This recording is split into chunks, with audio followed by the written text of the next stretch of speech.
Good evening sa ating lahat.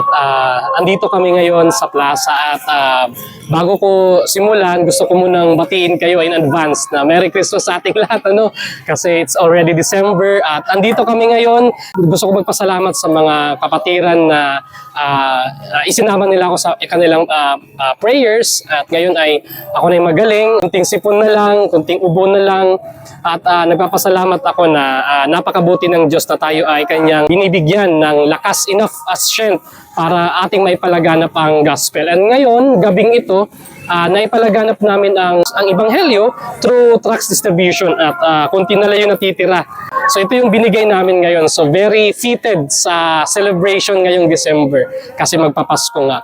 And marami kaming naipaabot na bigyan ng mga gospel tracts ngayong gabi na ito. At ipanalangin po natin yung mga taong tumanggap, na-amazed sila sa natanggap nila kasi nakita nila yung Santa Claus, nakita nila na very fitted yung gospel tracts na ibinigay natin ngayong gabi dahil nga sa okasyon o sa celebration na mangyari this month, which is Christmas. No?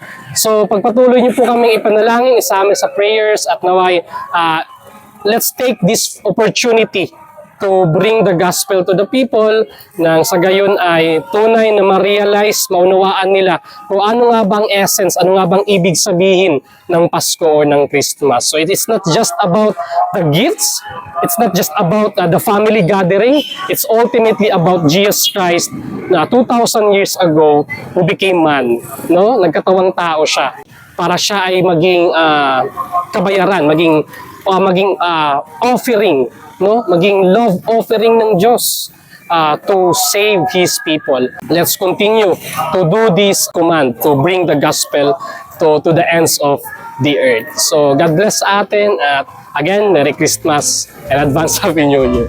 Bye-bye.